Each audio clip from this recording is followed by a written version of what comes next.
संपलेली आहे, KYC झालेली आहे. काही ठिकाणी ते पाईपलाईनमध्ये आहे. परंतु अजूनपर्यंत तिसऱ्या याचा निधी यायचा राहिलेला होता. तो कालपर्यंत त्यांचा तिसरा निधी आलेला दिसतो आहे. मला वाटतं की थोडी वाट बघितली तर तो पैसा मिळू शकेल. नाही भाऊ, त्याच्यात असाही प्रॉब्लेम आहे की समजून घ्या ज्यांनी फॉर्म तारखेच्या आत भरला आहे त्यांना 3 महिन्याचे 4,500 रुपये मिळतील असं शासनातर्फे जाहीर झालं होतं. पण आता जो तिसरा टप्पा पडला त्यामध्ये काही महिलांना पहिल्याच टप्प्याचे 15,000-1500 रुपये मिळाले, म्हणजे 4,500 पर्यंत मिळालीच नाही. हं. काय सरकारची योजना जी आहे ते असंदिग्ध आहे. या सरकारने जी योजना सुरू केली ते निवडणुका समोर ठेवून केलेली ही योजना आहे. या योजनेमध्ये स्वतः शासनाच्या तिजोरीमध्ये खळखळाट आहे. पैसा कठा उभा करावा याची चिंता सरकारला आहे. हे सरकार कर्जबाजारी झालेलं आहे. 8,00,000 कोटीच्या वर याच्यावर कर्ज आहे. व्याजामध्ये आणि मुद्दल फेडण्यामध्ये हे सरकारचे पैसे जाऊन राहिलेले आहे. आणि आता या योजना जाहीर तर करून टाकल्या, मग पैसा कुठं उभा करून राहायचा, कसा उभा करून राहायचा याची चिंता सरकारला आहे. त्यामुळे टप्प्याटप्प्यानं आम्ही पैसे देऊ. हे निवडणुकीपर्यंत चालणार आहे. निवडणुकीनंतर ही योजना सरळ चालते की नाही चालते याबद्दल मला शंका आहे. आणि यामध्ये एक आहे त्यामधून आज अशी स्थिती सरकारची, यांना पगार द्यायला पैसे नाही आहे.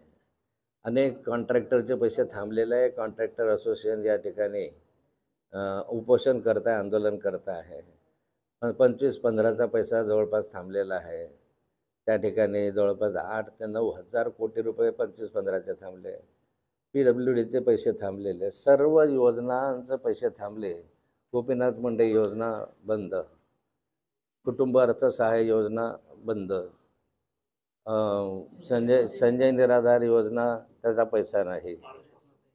जेवढ्या योजना छोट्या छोट्या केलेल्या होत्या गोरगरीब माणसासाठी, त्या गोरगरीब माणसाचा पैसा सगळा लाडक्या योजनेत वळवला.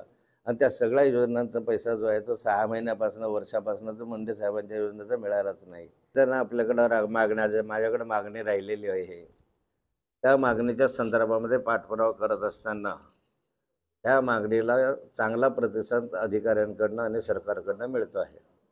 त्यामधली पहिली मागणी यांची होती की जे अतिवृष्टीने नुकसान झालं आपल्या तालुक्यामध्ये, त्या अतिवृष्टीने झालेल्या नुकसानीचे पंचनामे झाले पाहिजे. पंचनामे करून त्या ठिकाणी त्यांचे विम्याचे जे आहेत क्लेम ते मंजूर झाले पाहिजे. आणि तिसरं, या ठिकाणी पर्जन्यमापक बंद आहे. त्यामुळे पाऊस किती पडला याचा अंदाज घेता येत नाही. वास्तविक पाऊस 110 मिलीमीटरच्या वर पडलेला काही ठिकाणी. सरकारचे नियम 65 मिलीमीटरचे आहे. 62 मिलीमीटरच्या वर जर या ठिकाणी पाऊस पडला तर आम्ही तुम्हाला नुकसान भरपाई देऊ. म्हणून याच्यावरचा मार्ग काढण्यासाठी मी स्वतः जिल्हाधिकाऱ्यांशी चर्चा केली. जिल्हाधिकाऱ्यांनी यामधला एक मार्ग मला सांगितला की जरी पर्जन्यमापक आमचे बंद असल्याचा रिपोर्ट आलेला आहे तरी हवामान खात्याचा एक रिपोर्ट असतो. त्या हवामान खात्याच्या रिपोर्टनुसार आम्ही त्यांचे दाखले घेऊ आणि या सर्वांना नुकसान भरपाई अदा करू. त्याप्रमाणे पीक विम्याच्या संदर्भामध्ये त्यांनी सांगितलं जर शेतकऱ्यांनी नुकसानीचे फोटो टाकले त्या ठिकाणी तर त्यांना पीक विम्याचे लाभ मिळू शकेल, हे त्यांनी मान्य केलं. त्यामुळे शेतकऱ्यांना तशा सूचना आता कार्यकर्त्यांच्या माध्यमातून आम्ही देणार आहोत. दुसरा विषय आहे की बोदवड तालुक्यामध्ये जुनोना धरण झालं, आता बोदवड उपसा सिंचन धरण होतं आहे. छोटे मोठे धरणं आता भरलेले आहे आणि यामध्ये पाणी साचलेलं आहे. त्यामुळे 12 महिने काही ठिकाणी पाणी उपलब्ध झाल्यामुळे केळी पिकाची लागवड वाढलेली आहे. परंतु बोदवड तालुका हा केळी पीक विमा योजनेमधून वगळण्यात आलेला आहे.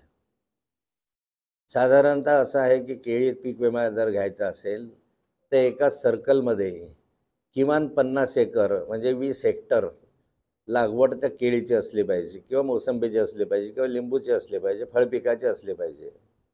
आपल्या तालुक्यामध्ये केळीची जी लागवड आहे त्या प्रत्येक सर्कलमध्ये 20 हेक्टरच्या वर आहे.